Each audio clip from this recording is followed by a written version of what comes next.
Love makes me treat you the way that I do. Gee, baby, ain't I good to you? There's nothing too good for a boy that's so true. Gee, baby, ain't I good to you? I bought you a fur coat for Christmas, a diamond ring, a Cadillac car, and everything. Love makes me treat you the way that I do. Gee, baby, ain't I good to you?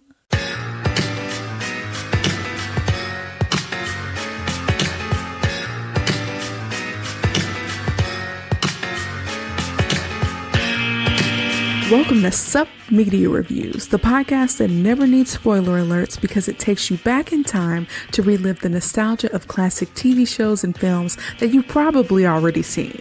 I'm your host, Kiara, and each week I'll dive into the archives to bring you my take on movies and TV shows from at least 20 years ago. From cult classics to forgotten gems, I'll review them all and give my honest opinion on their impact and whether or not they still hold up today. Join me as we revisit the iconic characters, memorable moments, and timeless themes that made these shows and films so special. So take a break from adulting and get ready for a trip down memory lane with supmediareviews. What's up, Home Slices? Thanks so much for tuning into supmediareviews. I'm your host, Kiara, and I am stoked to review the amazing 1994 film, The Mask, featuring Jim Carrey as Stanley Ipkiss / The Mask, Cameron Diaz as Tina Carlisle, and Peter Green as Dorian. Now, I haven't watched this movie in ages, and I don't really remember it at all, so I'm excited to dive into it with fresh eyes. But before we do, I have to plug some exciting news. Next week, a special guest will be joining me for a review of Mighty Morphin Power Rangers, the movie. Zach from Zach Attack Reviews will be reliving the nostalgia of that 1995 film with me, and you do not want to miss it. So make sure you're following supmediareviews on YouTube, Facebook, Instagram, and Pinterest to stay in the loop on our newest releases. Now, on Saturday, June 1st at 8 p.m. Eastern, I'll be joining Zach on his YouTube channel for a live stream called Movies That Made Me. I'll be discussing 18 films from different stages in my life that have shaped the way I see movies today. I will be in rare form as I typically do not do video content. So if you're interested in learning more about the films that have influenced my taste in movies, make sure to join us on Zach's channel on Saturday. Again, that is 8 p.m. Eastern. Links will be in the description wherever you are listening to this, okay? So make sure you check it out. Now, here are some fun facts about The Mask. Chuck Russell revealed that a lot of money was saved on special effects after Jim Carrey was cast. Carrey's body movements were so flexible and cartoonish, they didn't see the need to enhance them digitally. So Jim Carrey is out here saving movie makers money just by being his normal wacky self with his physical comedy, and we love it, okay? The second fun fact is that the oversized teeth on the Mask character were originally only to be used during the silent scenes. However, Jim Carrey learned to talk with them, which made his character seem more wacky. And I agree, that's actually pretty cool. Jim Carrey is just like pushing it to pushing it to the limit in this film. And then the final fun fact, the banana yellow suit that Jim Carrey wears is based on a suit that his mother made for him during his first attempt at stand-up comedy. So, interestingly enough, first off, having a mom that can make you a suit is actually pretty cool. I think my mom can use like a needle and thread, but if she wasn't really a sewer or a seamstress, but your mom making a suit, a banana yellow suit for you to do stand up in, that is actually quite amazing. And sewing is a lost art. Maybe I should pick it up. You know, it's actually seems like it'll be quite useful. And I think it'd be nice to get my Raven Baxter on and make some of my own clothes. But anyways, if you want to check out The Mask, you can watch it on Hulu as of the recording of this episode. Now, this is where we talk about personal connections to the film. Now, I remember this movie from my childhood. I remember watching it often, and that really is the only connection I have to the film itself. I remember it being silly and colorful, but that really is about all. I don't remember most of the details about the movie. So we'll just have to see once we get there, y'all.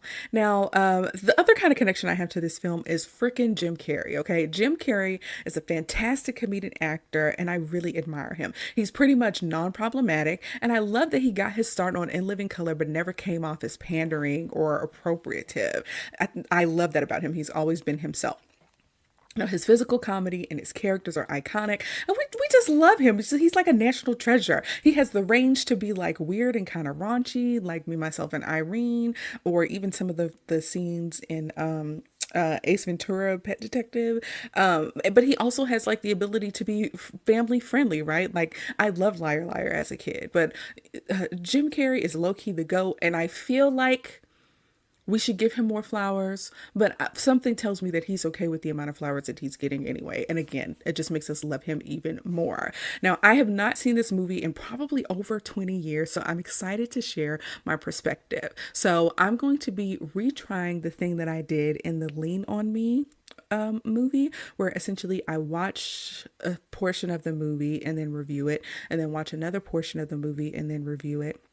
For you, it's going to come across as one seamless kind of review, but I'm actually not going to watch the movie all the way through before recording. So I'm actually seeing things as they happen in the movie. So just keep that in mind. But let's chat about The Mask. All right, so the movie opens in Edge City. So I guess that's where the whole movie takes place. We see some underwater welder find a treasure chest that has a mask emblem on it. And so the welder starts to open the chest and like cut the lock, but he ends up having an accident where a pipe falls on him right as he opens the chest, and a wooden face mask that was in the chest floats out of it with some daunting music. So here we go. Next up, we see Stanley Ipkiss, a worker in a bank who is asking a female coworker out on a date with 2 tickets to a show that she wanted to see. But he is so shy and spineless that he ends up letting her talk him into having her take a friend, like a female friend, to be like the additional person that she takes with her. So he wants to go out on a date with her for something that she wants to see. And then she's like, well, my friend is going to be in town and she's going to want to see it too. Can we get another ticket? And he's like, no, it's sold out. And then he kind of caves and lets the coworker take her female friend out to see this show instead of him. So already things not looking good for Stanley. Okay, he comes across as too much of a nice guy. So his male coworker who witnesses this happen, and his name is Charlie, it's the coworker, he decides to take Stanley out for a night on the town. So a little storm comes in just now, and a beautiful blonde in a red dress comes into the bank to get out of the rain, right? It's Cameron Diaz, and with her push-up bra was working overtime. I don't know what it is about men wanting to see busty women in these movies. Look, I understand people's attractions to boobs, but they don't always have to be big. Cameron Diaz, I feel like, is probably like an average cup size, particularly for her body shape. I think she would have been fine just not using the push-up bra, but I guess early 90s, all of the bombshells have to have huge boobs. So her push-up bra was working overtime in that red dress. She, of course, still looked beautiful, but it's like, we don't have to exaggerate all the time. Let's embrace everyone's bodies and body types, right? So anyway, she is beautiful. She comes to the bank to get out of the rain, and she wants to open an account with Stanley. She actually purposefully does not want to open an account with Charlie, the coworker, right? So Stanley is nervous, right, to meet this beautiful woman whose name is Tina Carlisle, who is still kind of wet from the rain, right? They have a conversation about his tie, and she seems to be flirting with him, and it's really throwing him off, right? But then we see that her purse actually has a camera in it, and she's pointing it in the direction of the bank's vault. The camera is live streaming to a dark lair where a criminal and his cronies are planning to rob this bank. Now, one of the cronies seems to be kind of the brains of the bank robbery. He's a black man played by Reg E. Cathy, and I recognize him as Dirty D from Pootie Tang. Now, the lead criminal, however, whose kind of big idea this is named Dorian. And we find out that Dorian is working under a large crime boss named Nico. And Dorian needs the money from the bank robbery to stage a coup and take down Nico. So that's the kind of stuff that's going on in the background, right? So next up, we see Stanley going to the shadiest mechanics who are clearly running up mechanic bills for no reason, right? He only wanted an oil change, but the mechanics are like, oh, well, you got something wrong with your brakes and your transmission. And they ask him for a signature on his bill before they even write down an amount. And of course, the spineless and naive Stanley lets them keep his car, but he needs a loaner from the mechanic shop so that he can go out with his coworker tonight, right? Remember, they're supposed to be having a night out on the town. So at the club, he pulls up in this old school beat up car. And there's nothing attractive about it. It doesn't look like it runs really well. And he eventually gives it to the valet, like, dude, just park around the back. But anyways, he meets up with Charlie and two women that Charlie has with him. Charlie apparently knows a bouncer at the club and ends up getting in with him and his two lady friends. But he kind of accidentally leaves Stanley behind. So when Stanley crosses the rope to try to meet up with his friends, he gets bounced from the club, literally thrown out on his butt, and ends up getting splashed by a car driving past. So y'all, I'm trying to find a better term to describe Stanley. He doesn't really have a lot of confidence. He's pretty unlucky. People take advantage of him a lot. I cannot find a good word to describe him. I mean, I don't want to keep calling him spineless because I feel like that sounds overly harsh. I just think that he is a really nice guy who doesn't really understand what it means to stand up for himself and not like believe the best in people. The word putz came to mind, but that's not right because he's not exactly a putz. So maybe it'll come to me later, right? We also see that this club that they were trying to get into is run by Dorian, right? Like the small time criminal that's trying to stage a coup over Nico. So right as Stanley is kind of picking himself up from this series of unfortunate events, he sees Tina again, and she's coming to the club looking like an upscale Foot Locker employee in this very form-fitting black and white striped dress, of course with her push-up bra, again working overtime. And y'all, they've just pushed him up to the high heavens, geez. But when the two of them are talking, the valet returns in the beater, like that, you know, that car, it looks awful. And Stanley, of course, is embarrassed to drive away in front of Tina in that awful vehicle.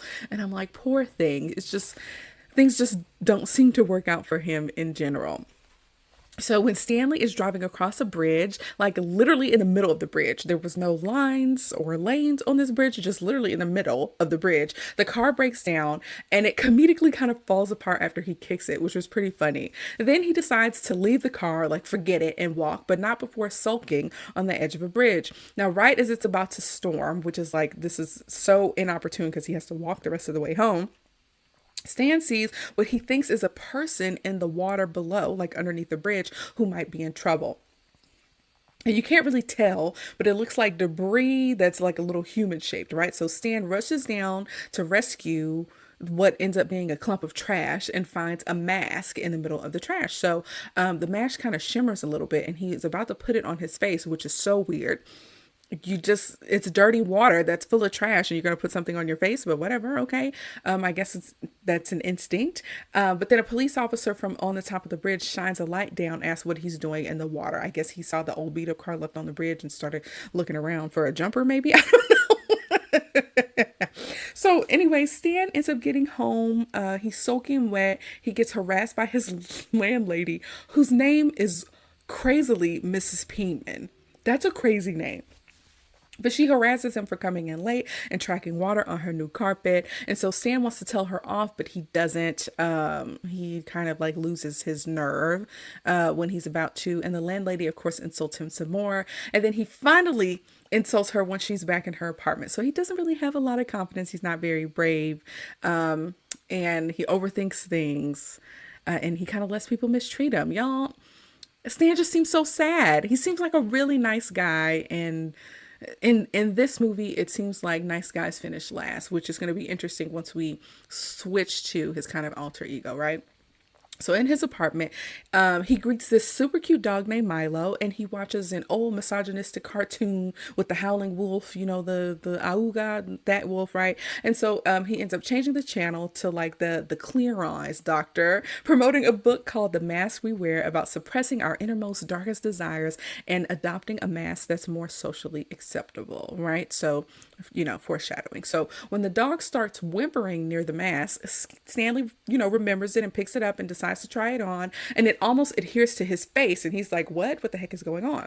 But then when Stanley finally decides to like fully put it on, right, it ends up sticking to his face and going around the back of his head, and with some CGI and a tornado spin, there's also like a Tasmanian devil pillow on his couch, which is very on the nose. as he's doing this tornado spin. But Stanley, when he stops spinning, has transformed into the Mask, who is a hammy, bald, green-faced, well-dressed dude who's way different from Stanley, does pretty cartoonish things, and we'll talk more about that later. But yeah, this is this is somebody else, y'all. So he decides to go out to party, right? It's late. Why is he home at this time of night by himself? And so he tries to keep quiet, going past the landlady's door when an animated clock falls out of his pocket. So he ends up getting a mallet out of one of his pockets to destroy the clock, among other things. So he's hitting the clock that's ringing. He's hitting the wall, putting holes in the walls and stuff. And so when Miss Peenman, the landlady, comes out to the hallway and sees a green-faced man with a mallet, she retrieves her shotgun and starts shooting. And so the Mask, again, cartoonishly bounces all around the room and or the hallway, and ends up jumping out of the hallway window a few stories off the ground and lands flat in the middle of the street, like literally flat, like a cartoon would land after a big fall, right? He peels himself off the pavement and returns to his like normal body shape. And right now I'm thinking about the graphics, right? The graphics are just okay. They're a little too cartoonish for nowadays, but they were probably perfect for 30 years ago. So I'm not going to go too hard on the cartoonish graphics at this point, right? But everything that's going on here with the Mask is very silly and slapstick, very Looney Tunes like, reminds me of Who Framed Roger Rabbit a little bit. And some of this is like details that I did not remember. Like, you turning into the Mask means that you have like live props that are coming out of your pants. I didn't remember that detail, but it's pretty silly. Now, Stanley so far has been a bit of a loser. And so now he's like a silly, loud, well-dressed and aggressive, hyperbolic cartoon. Like, literally, what could go wrong with this, y'all? So when a driver honks their horn at the Mask for being in the street, he pulls out a little air horn. I don't even know what kind of horn it is. The one that you squeeze on one end. And that horn is so loud and does like, I think it's the auga sound. And it's so loud that it blows out the driver's windows and like makes his hair stand up on end. Again, very cartoonish. But then as he's walking, a group of like weird hoodlums wearing leather try to rob him. And so he, the leader of that group, he pulls that guy's underwear over his head and ends up running off. So when the hoodlums chase him, he does this weird thing where he stages a little carnival where he starts making balloon animals. He even pulls out like a used condom as a joke, which again is not something I remember from this movie. I feel like I watched this movie a lot as a kid, and I'm realizing it's not appropriate for children. And we talk more about that later, right? So, but the last animal balloon that he makes turns into a Tommy gun that he uses to shoot at but not kill this like leather clad group of hoodlums, right? So Stanley realizes that with these powers that he could be a superhero, right? So Stanley is still in there. It's not totally a completely separate alter egos. Like I'm trying to think about like, how is Stanley operating inside of this Mask? I'm still trying to figure it out. If we go by what we learned earlier, it is his alter ego. So as we're going through this story, I'm still figuring out what's the split between Stanley and the Mask. So we're gonna be ruminating on that quite a bit. All right. So yeah.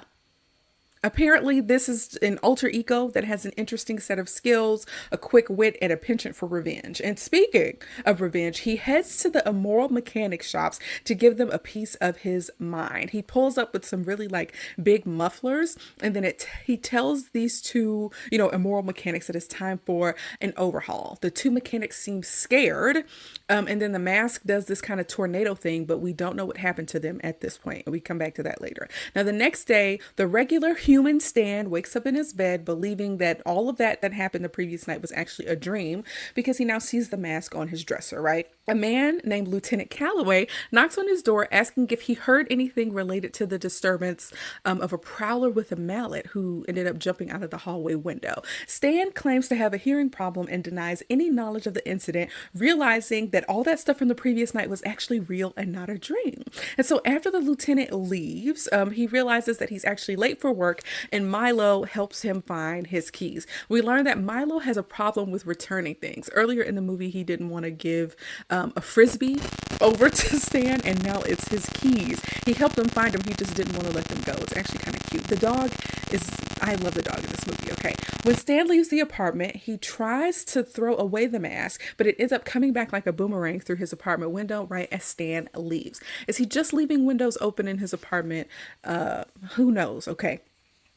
Now, next up, we're at the mechanic shop where we see one of the mechanics being wheeled away with a large muffler up his hiney.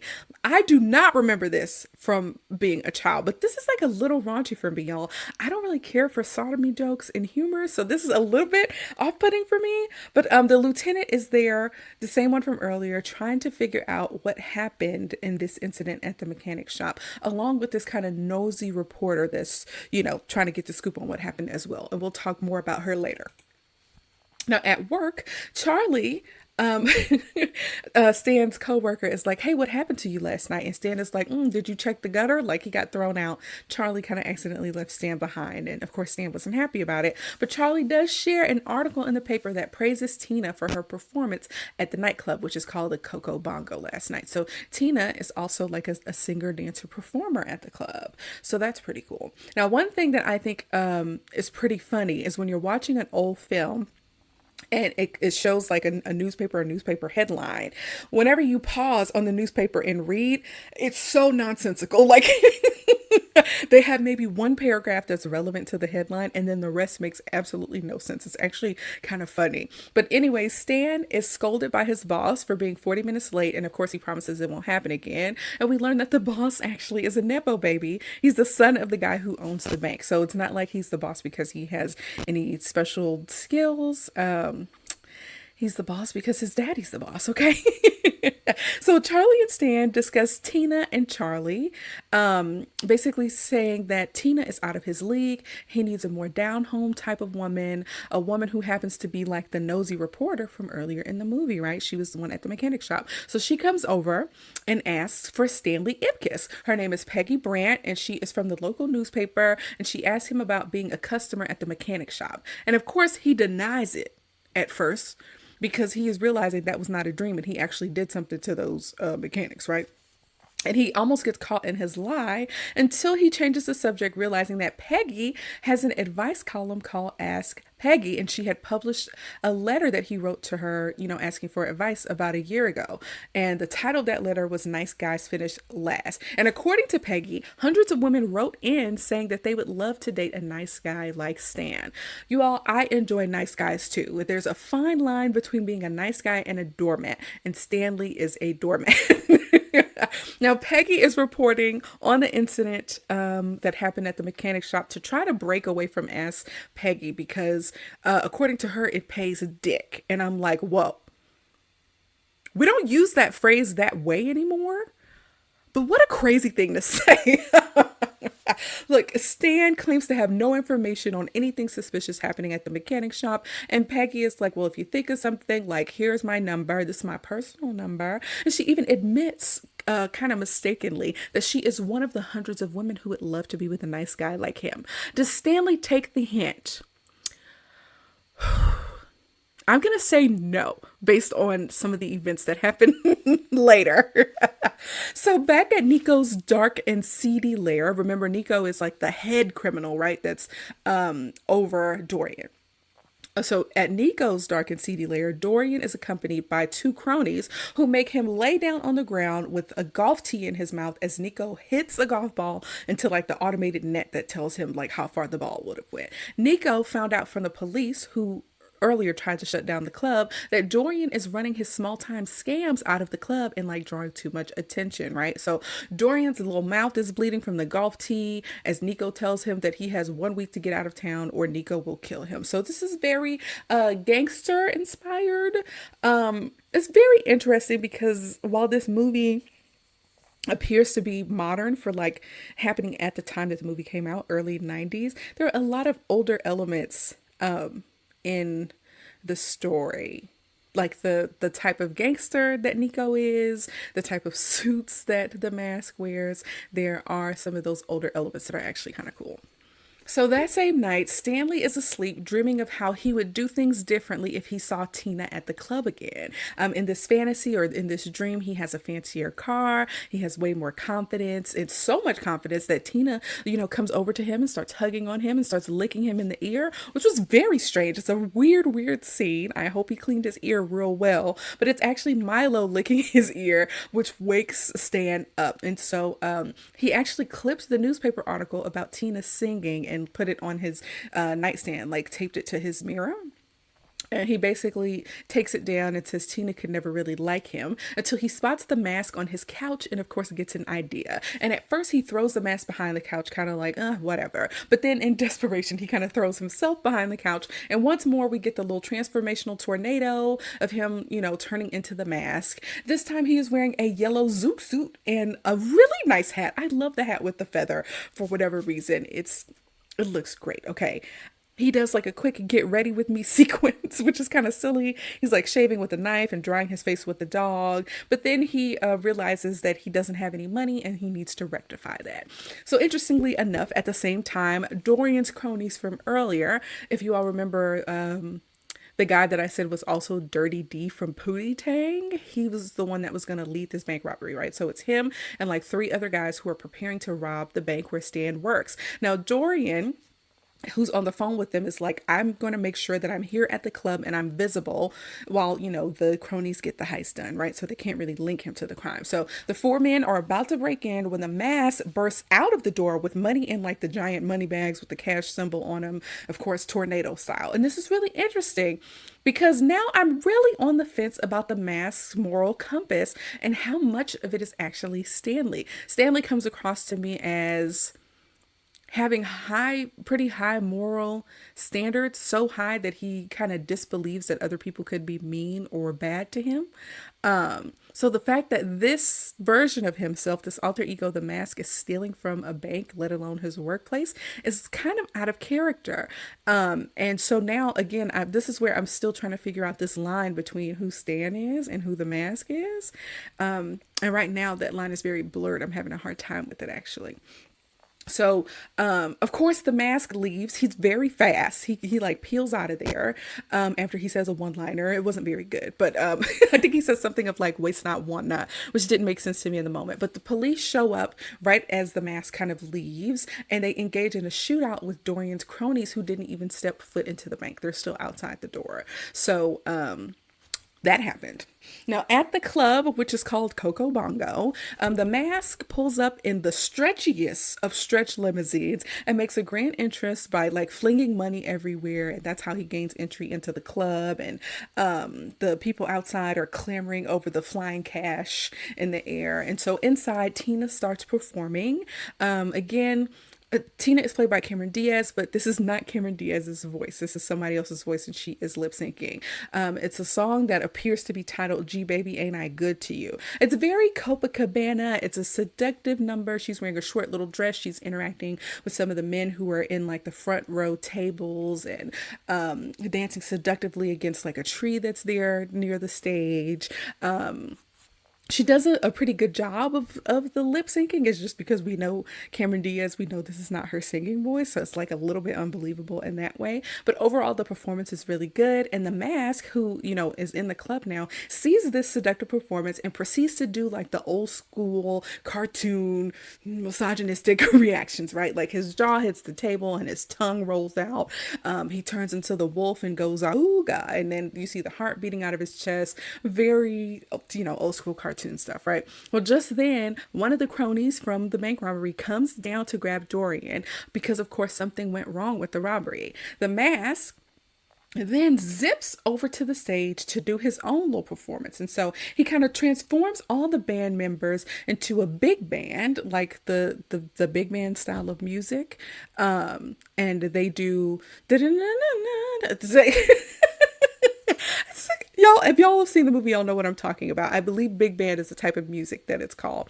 And he proceeds to dance with Tina and they perform. And there's a singer in the band as well who's singing, some lyrics over the background. And it's a crazy performance. Everybody in the club is hyped because this is a very upbeat and energetic performance. There's even press there. Of course, they published something in the newspaper yesterday about her performance, so I guess it makes sense that the press would be there again to see if anything extraordinary happened. And so there are pictures being taken, and the club is just on fire, y'all. The band is hitting it.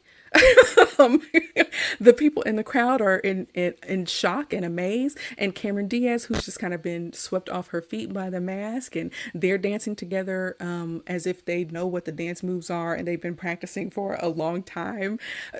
This has always amazed me about movies where two people who seemingly don't really know each other or maybe have never met figure out how to be 100% sync together and dance moves. But whatever. The music is really cool, very old school. And the swing dancing that Tina and the Mask are doing is really good. And it's kind of obviously done by stunt people, but the transitions are so smooth that I would say that you kind of have a hard time telling. So they did a good job with this dancing sequence, right? So the press, like I said, there's taking pictures, and we see that the Mask does his smoking catchphrase. But back up in the office, we see the black guy who they called Doc in this story, who was supposed to be leading the bank robbery, was injured in the shootout with the cops. He reveals that someone had robbed the bank before they could, and that man, Doc, ends up passing away, which is crazy.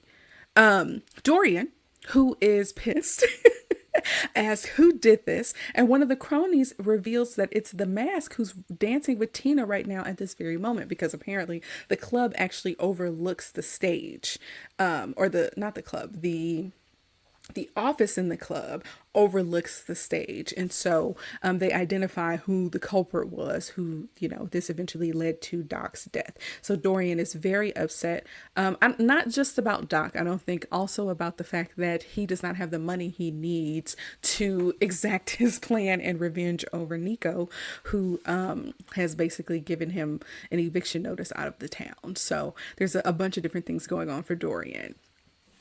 And so Tina and the Mask are still dancing. They are doing some crazy cartoonish death-defying dancing, most notably like these crazy spins and throws and catching her after she goes in the air and spins for a long time. It's very silly. But when Dorian comes down to the club, Tina and the Mask kiss during the dance, and then some crazy stuff ends up popping off because things get a little crazy. So now one of the cronies shoots the Mask's tie, which causes Tina to fall to the ground because she was holding on to it. And the disconnected part of the tie actually returns to being the fabric of Stan's pajamas. Now this is going to be a bit of a problem because earlier the lieutenant noted Stan's ugly pajamas. They were kind of ugly. But as things start to pop off in the club, right, there's a bunch of gangsters there with guns. People start to evacuate, including Tina. And the Mask, it ends up doing some silly stuff, right? When Dorian asks, like, where's my money? What about my money? He turns into like this old accountant with this old counting machine and like the little, green visor. But then when that crony starts to shoot at him, he starts doing stunts and moving his body in weird ways. The graphics were okay. He starts turning into characters to avoid being shot, like he was a matador and he was Elvis. And then when he gets shot or pretends to get shot, he does a dramatic scene by like hanging onto the crony that shot him and reciting his last wishes and some other silly lines. And he references some other stuff from, is it Gone with the Wind he was reciting from? It's very silly, and it's to the point where he ends up receiving an award at like an award show for his performance, which is low-key crazy. And even Dorian like starts to straighten himself up because he looks like he's like on stage at this award show. That's crazy. But anyways, they end up shooting at him some more, and he starts bouncing around off the walls to kind of avoid the bullets until Lieutenant Calloway and a bunch of other cops come into the club and tell them to drop their weapons. Calloway is under the impression that the Mask was sent to the bank by Dorian, and Dorian denies any connection to this, masked bank robber. And Dorian ends up getting arrested when the police find a dead guy in the office, which is, Doc, the black guy that got killed. Black guy dies first in the movie. Interesting. When Calloway ends up finding that piece of the pajamas, he knows right away that it belongs to Ipkiss, as predicted. The fact that he didn't do any real evidence collection, like picking it up with tweezers, putting it in an evidence bag, just kind of grabbed it off the ground, is actually pretty funny and very unrealistic. But whatever. This is not supposed to be like a crime drama, with any accuracy. So in the morning, regular human Stan is awakened by Lieutenant Calloway knocking on his door. And when Stan tries to hide the mask in a closet, loads of cash falls out. And Milo isn't making this any easier either because he's trying to play frisbee right now. So Stan kind of pulls himself together and hides the cash and all that stuff. And he lets the lieutenant in. Or the lieutenant kind of barges his way in a little bit, where he is questioned about the mask and the pajamas, right? So Milo's frisbee happens to be in the closet with the cash, so he keeps scratching at the door and even hanging on the handle, and Stan has to take him away before anything too incriminating falls out of that closet. Stan claims that someone stole his pajamas and that he can't show the lieutenant those pajamas right now. And he somehow manages to avoid being brought in for questioning. Particularly considering the facts, right? The mask attacks the landlord outside of his apartment. He assaults the mechanics who had his car, and he robbed the bank where, Stan worked. It's very damning, really. Now, at the police department, the lieutenant is reviewing the tape of the little silly bank robbery where the mask is hanging out, chilling, and zipping around before leaving the bank with the money. The lieutenant, who is played by Peter Reigert, wants to get Stanley's prints out of the employee files to match them against the evidence from the robbery and lock Stanley away. Now, back at Dorian's office, he's offering a $50,000 bounty to a number of his cronies or anyone who can capture the mask alive, and he wants the mask by tomorrow. Tina is there to witness this, and when Tina and Dorian are alone, she says that Dorian's losing it, but Dorian is kind of mad that she kissed the mask, and he's like, I'm going to exact my revenge on anyone, who crosses me. So Dorian and Tina, while they don't seem to necessarily be a couple, Dorian does seem to be very possessive of her. I'll say that. So when Stanley rolls into the bank the next morning, again, this is where he works, it's covered in cops and he is over an hour late. And his boss, again, the Nepo baby boss, chews him out. And for the first time, Stan stands up for himself and basically threatens his boss with legal action. It looks like the boss has actually been using the bank for personal funds. And Stan said he would call his dad or the IRS if, he doesn't back off. He even called his boss Monkey Boy. And I was like, look at Stan getting some confidence. It was hilarious. And so when the boss ends up backing off, Stan is kind of shocked at himself. And even Charlie, his coworker, praises him for, standing up for himself and invites him to a charity ball at the Coco Bongo. Right then, Tina walks in and says that she won't need to open that bank account anyway because apparently her funds are low. It's a feeling I got from it. And so the two kind of sneak away to talk about the mask. And Tina, is talking about him and she seems to really like the mask. And Stan seems to really enjoy the fact that he has in some way been successful at making a pretty woman like Tina like him, even if it is the mask that she's enamored with and not so much Stanley. So he claims that he knew the mask in college and says that he can arrange a meeting between her and the mask at sunset at a place called Landfill Park.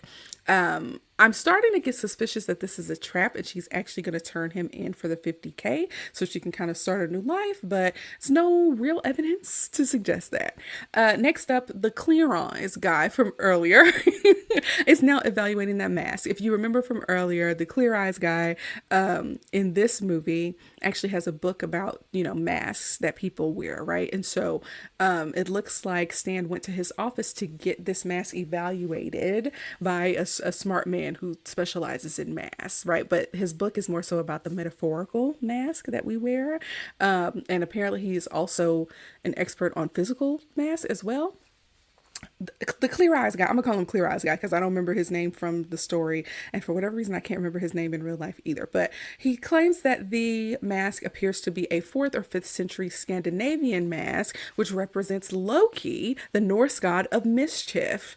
Loki, we know, was banished from Valhalla by Odin, and Stan is under the impression that Loki was actually banished into that mask. Now, I do not remember the mythology part at all of this story, and it's actually pretty cool considering like the popularity popularity of the Norse gods now because of, the Thor series and Marvel and, the Loki show that was on Disney Plus. It's actually kind of cool. But when the Clear Eyes guy says that Stan is kind of delusional, Stan tries to put on the mask to transform, but it does not work. And Stan is like doing some silly body movements and some noises to try to make the transformation happen, but it just falls flat. And so Stan surmises that because Loki is a night god, perhaps it only works at nighttime. Now, the Clear Eyes guy is actually very funny in this scene, and he offers to make an arrangement for Stan to be somewhere safe tonight. um, the scene is actually pretty funny.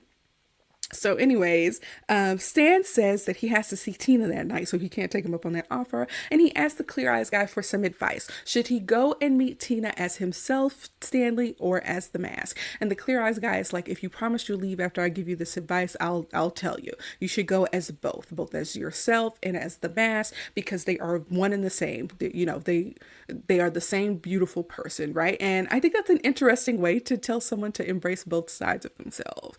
I feel like personalities, we treat them like they're one end of the spectrum versus another, but it feels more like a sliding scale. And it's like, you just got to find a happy medium between like the kind, meek version of yourself versus like the crazy, vengeful, overly silly, bank robbery side of yourself. Now, Lieutenant Calloway is actually watching Stanley, tailing him, if you will, as he leaves the office of the Clear Eyes guy, and he ends up getting word that Stanley's prints are a match from the robbery. So it's very interesting because he works at the bank. Wouldn't his prints be there anyway? I don't know how it works, but they found a match, okay? He has SWAT standing by, and Lieutenant Calloway and Officer Doyle watch in the bushes as Stan waits in the park for Tina. So they're in a park called Landfill Park, which apparently used to be a landfill. And y'all, this is interesting because I believe The Mask is based on a comic book series, and there's also like a children's animated series as well. This city, they talk about pollution quite a bit. In this town. It's very, very interesting to me. And it's a part of the story that I don't necessarily have enough background to talk about. I just feel like they bring it up quite a bit throughout the movie. But anyways, he sits in the park kind of at a bench trying to decide who he should be, right? Who should he be himself? Should he put on a mask? He's trying to decide. And right as he's about to leave, Tina comes up and they sit down and talk and admire the pollution in the city, which kind of lights up the night sky. And when Stanley leaves, Tina chases after him. But then when he goes behind the bushes, he comes out as the Mask, right? And so now he has the green face, he's wearing a French outfit and saying some nasty things. The nastiest of which, to me, was when he said that he was going to spread her pate. Excuse me. And she ends up kneeing him in the nether regions for being so gross. And then he starts to get very Pepe Le Pew. Like at this time, the lieutenant calls for backup. Remember, because they're still watching in the bushes, right? And so he, smokes a cigarette and he blows a smoke heart at her. Tina seems to kind of warm up to him a little bit until the police come and arrest him. And then of course he does some more dramatic monologues about being caught by the police, blah blah blah blah, and even makes what I'm pretty sure is a Rodney King joke when he asks, where's the camcorder when you need one? What? What the heck? Tina ended up running away earlier, and now the Mask is in police custody. Y'all, I don't remember any of this movie. I can't believe my parents allowed me to kind of watch this film. It's a little bit crazy.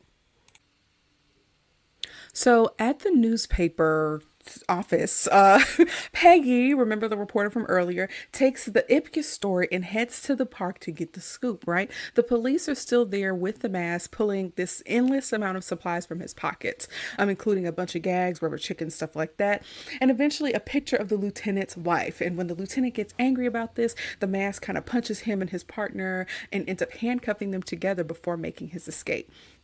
He even locks the park, but then immediately outside of the gates, he is surrounded by a lot of cops, like a bunch of cops, y'all. So he starts singing and dancing to a song that I believe is called Cuban Pete. And even some of the cops are dancing and are really getting into it. It's silly. The cops are singing along and they're all kind of like captivated or almost entranced by the chick chicky boom, Cuban style song that he's doing. Lieutenant Calloway and his partner Doyle jump over the wall as the the cops are like kind of flash mobbing and dancing together with the mask. Lieutenant Calloway snaps all of the cops out of it and demands that they capture the now fleeing mask. And when he's running, he comes across a woman who's afraid of him because he has a green face, and he kisses her. And I'm like, we don't do non-consensual kisses over here. So we not at Sup Media Reviews. So that's not okay to me.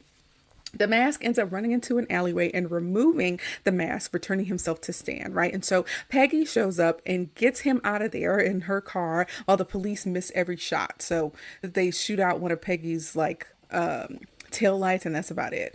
Peggy and Stanley go to like a newspaper warehouse and talk about the mask, right? And Stanley says like, I feel like I can do anything when I'm wearing this mask. And Peggy reminds him about the letter that he wrote to her and how brave it was to even send the letter.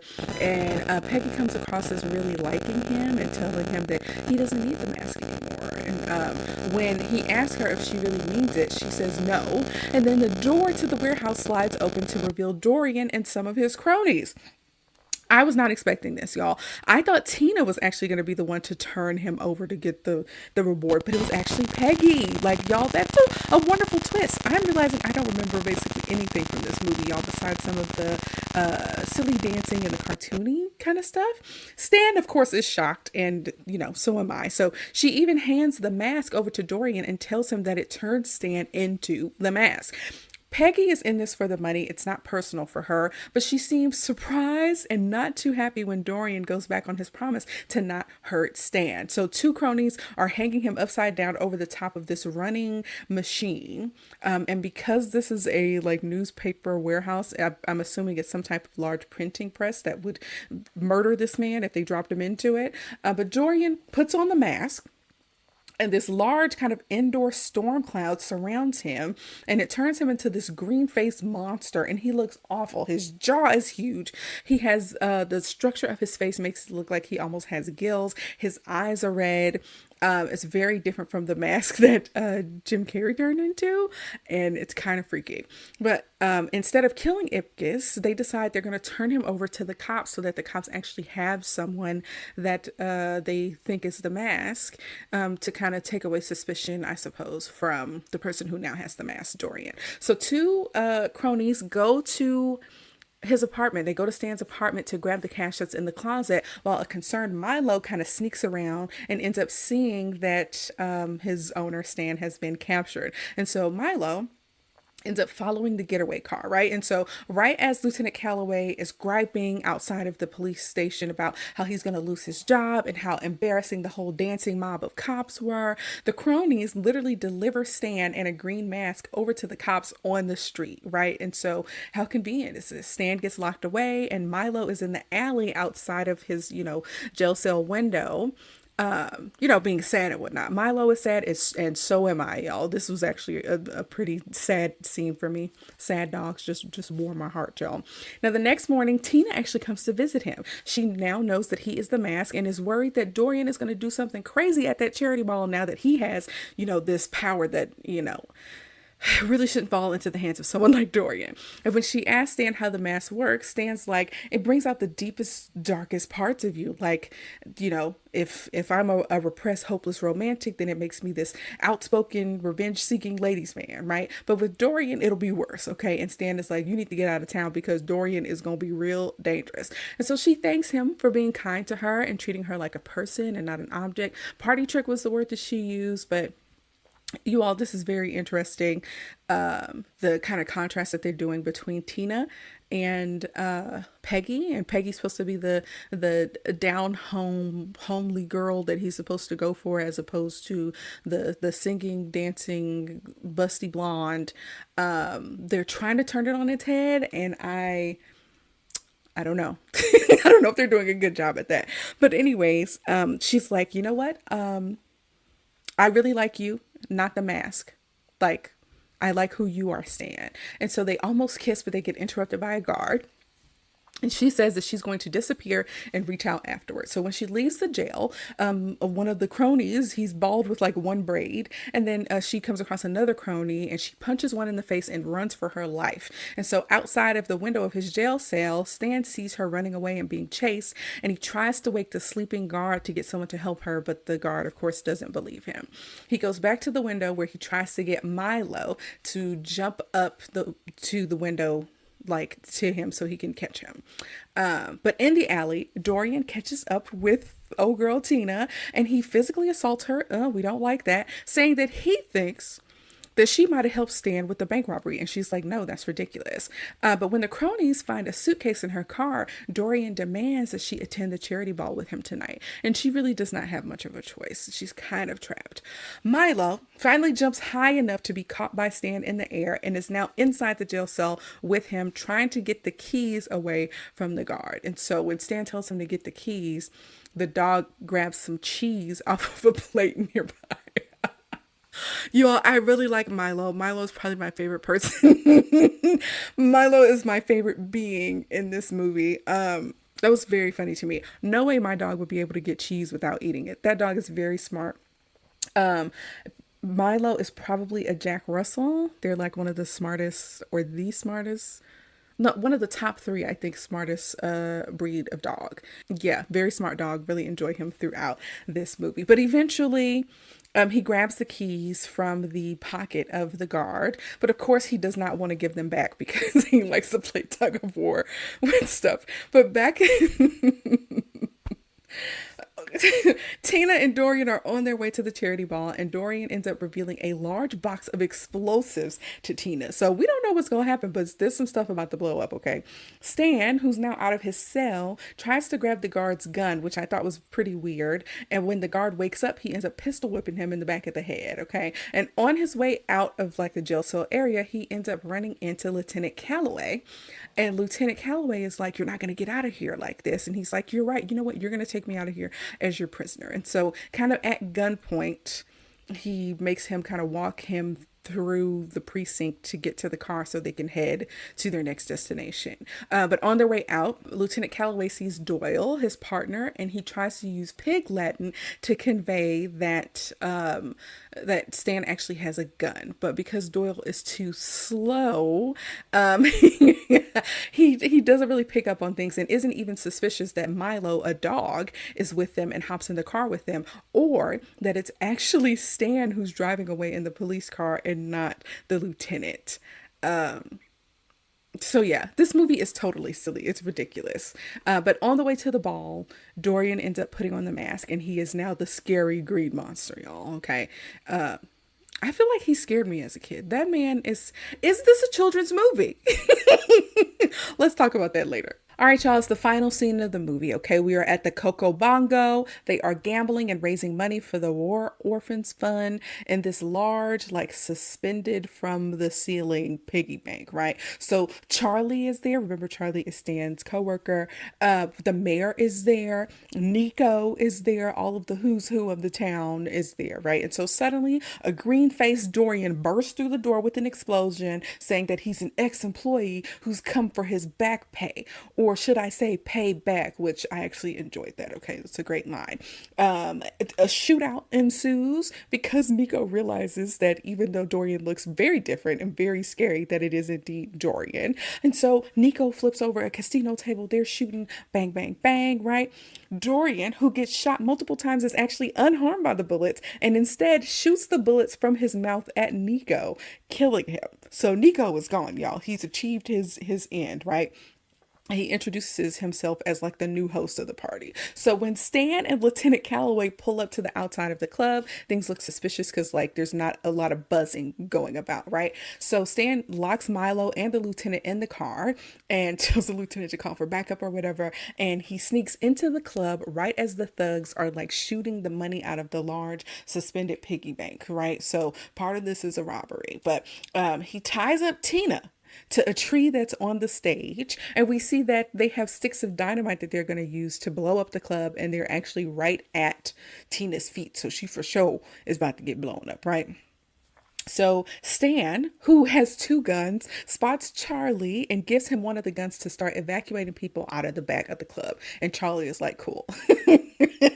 A detonator is set on these sticks of dynamite for 10 minutes, and Ipkiss ends up being caught by a crony right as he's about to jump into action.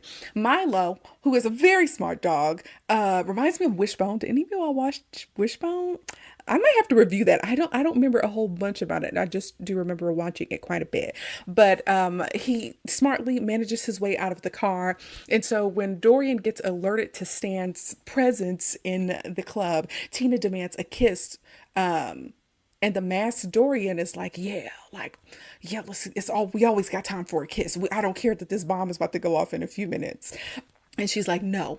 Right as he's about to kiss her with his forked tongue, which actually was a little freaky, but still very cartoony. But it was a little strange to see a forked tongue come out. I don't know why that freaked me out so much. Ugh, some men are just gross. But she didn't want to kiss the scary masked Dorian. Like, I wouldn't want to either. And so she's like, I want to kiss the regular Dorian, the one that I fell in love with. And so he obliges her. He just, I guess, is doing it for sentimentality. I don't really know. And so he removes the mask off of his face and returns to his normal human self. And while they're making out up against the tree, she is able to release her foot from being tied to the tree and kick the mask across the club, right? Across the crowd, right? And it's flying so high in the air, people are trying to grab it and they're unsuccessful, right? But eventually Milo catches the mask because, of course, Milo escaped and is in the club now, right? And so he's running away with it, trying to avoid being caught. And so when Stan tries to untie Tina, he gets attacked by Dorian. And as Milo is running with the mask, he gets caught by one of the cronies by the back legs. Y'all, when the dog yelped because he got caught by the back leg, I was like, they made that look very real. And I'm hoping no animals were harmed during the production of this movie, but that hearing a dog yelp is very hard for me. But the poor dog was trying to get away. This is a small dog, right? He's not a big dog. And so the dog ends up putting the mask on because he was running with it and dropped it. And he ends up putting the mask on, right? And so he starts to transform and do that tornado thing, right? While the crony is still holding on to his back legs. And finally, when he's done transforming, Milo has like a big green cartoon face and he's roaring on the crony, and he like eventually escapes and kind of pees on the crony from up high. Again, I don't like pee-pee humor either, but but Stan and Dorian are still fighting each other, right? And so Stan is actually doing really good. Like, he doesn't have the mask on. He's just his human self, but he is punching the mess out of Dorian. He's bam, bam, bam, like multiple pieces, not just two pieces. He is doing really good. And so when he finally kind of knocks Dorian out for a little bit, he takes the mask off the dog, and then some cronies start to shoot at him from behind the bar. And so they're just shooting bang, bang, bang a lot. And when he pops up from behind the bar, he has the mask. He is the mask, and he has a few holes in him. So they hit him, but because he was the mask, he was not mortally injured.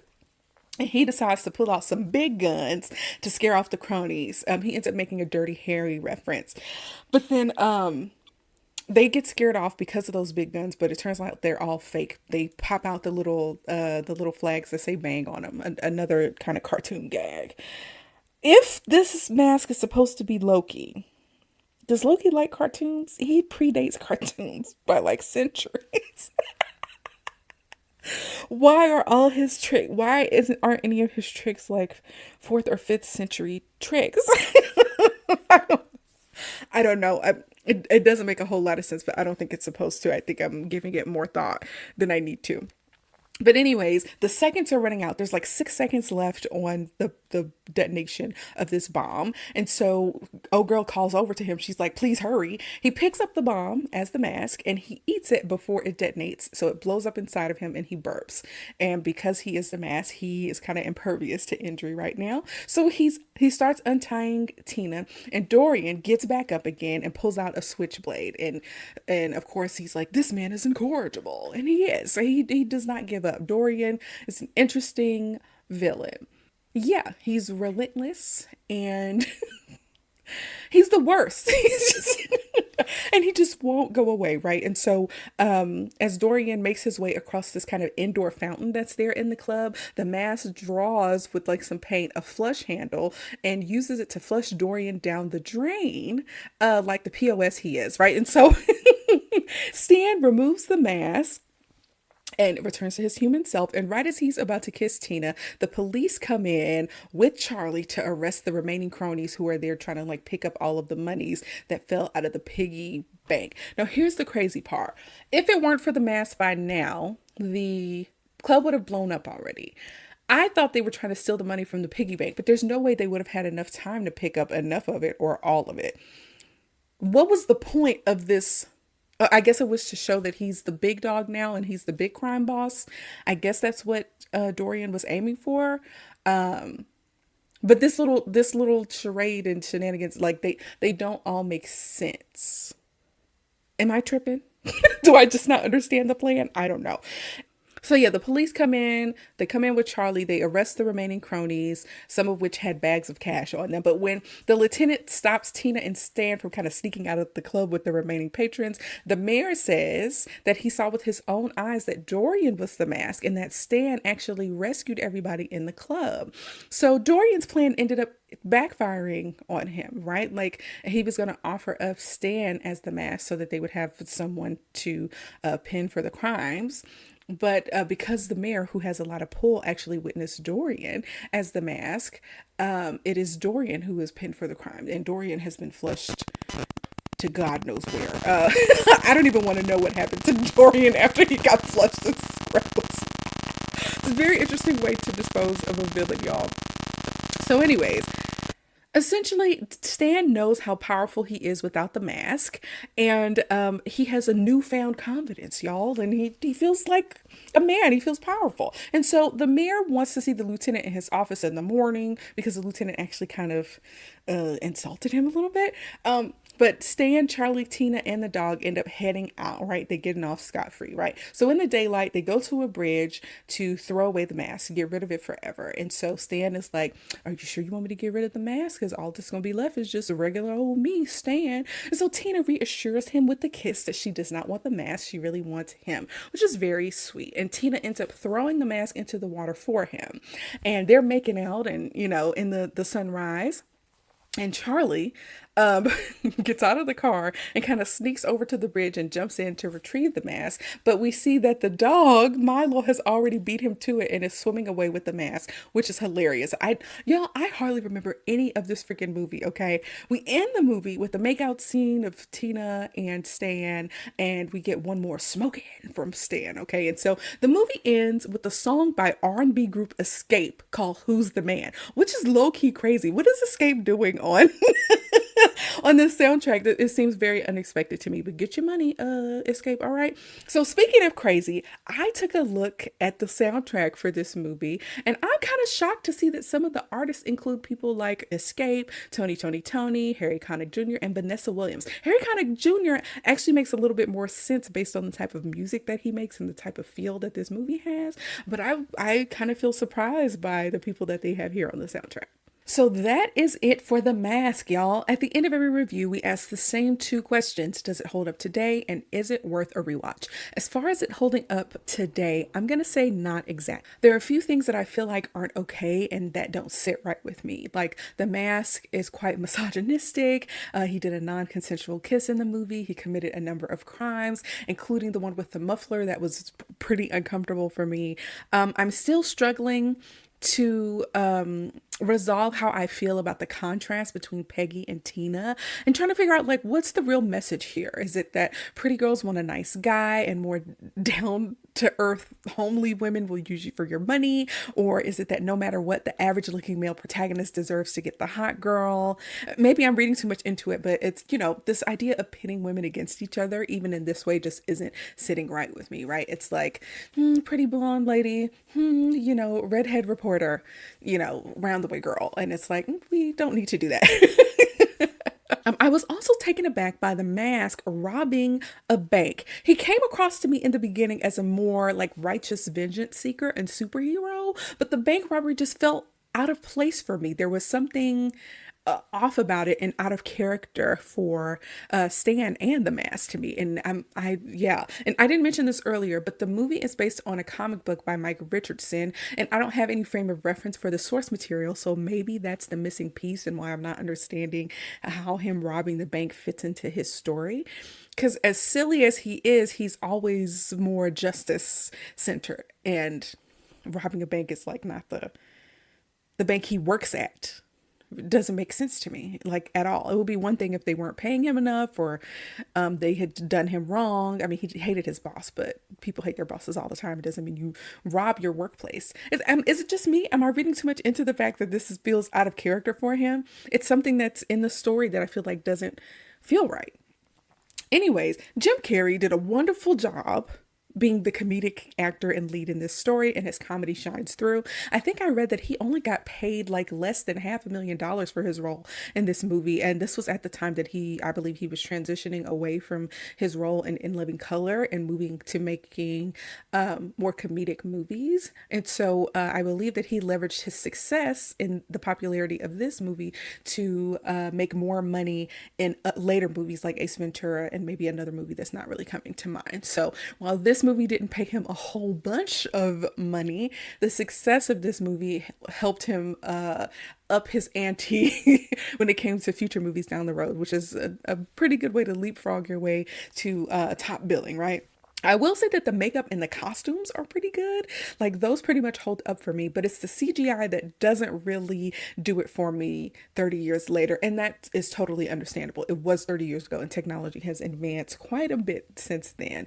It is very cartoony. It is very like Who Framed Roger Rabbit, but that's okay because, it was 30 years ago. The brightest, least confusing spot in this movie for me is Milo the dog. Y'all, he's so great in this movie. He's super smart. And some of the stuff he was doing was actually very funny to me. I really enjoyed the dog in this movie, okay?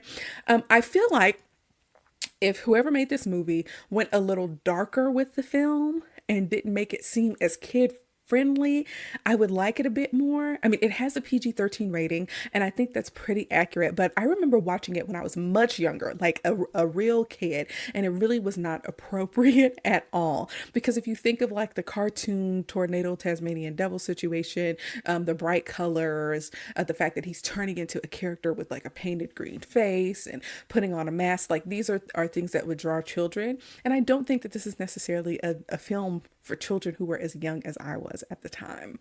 Yeah, it's really not appropriate. But I think that the message about being a balanced version of yourself is actually fantastic and is one of the other bright spots in the film. So I think the film overall has a good message. But when it comes to rewatch worthiness, I'm going to say kinda, but only if you watched it as a kid and are curious about how the movie will sit with you today. I feel confident that if you watch the movie now, it won't feel the same as it did before from when you were younger, okay? Otherwise, I personally won't be rewatching this movie myself. I really was not expecting to feel this way about this movie. I just blocked out the movie because I watched it so much and I thought I would remember more of it and that it would be more kid-friendly and upbeat and appropriate, and it totally missed those expectations for me. So I'm a little like low-key let down. You see what I did there? Low-key? See? But let's talk ratings, y'all. The critics at Rotten Tomatoes gave The Mask 80% and the audience gave it 68%. Now, I'm leaning more towards the audience score for the reasons that I mentioned earlier. I think Jim Carrey's performance is what really took the movie over the top for the critics, but some of the subject matters and the misogyny don't really hold up for me personally. So if I had to rate it, I would give it a 60%. Now, thank you all so much for listening to my review of The Mask from 1994 here at Sup Media Reviews. Listeners, what are your thoughts on this movie? Does it hold up for you? Did you rewatch it recently? Share your thoughts on our social media pages on Facebook, Instagram, and YouTube. We want to hear from you. Join us next time when I do a special review of Mighty Morphin Power Rangers the movie with a special guest, Zach from Zach Attack Reviews. You don't want to miss it. Peace out. Thanks for listening to Sup Media Reviews. I hope you enjoyed our trip down memory lane just as much as I did. If you have any suggestions for movies or TV shows you'd like me to review next, or if you just want to share your thoughts on today's episode, you can find us on Instagram, Facebook, YouTube, and Pinterest at Sup Media Reviews, and on supmediareviews.com. Don't forget to subscribe to the podcast so you never miss an episode. And if you have a moment, please leave a review on your favorite podcast platform. Your feedback helps me improve the show and spread the word to new listeners. So until next time, peace out, home slices.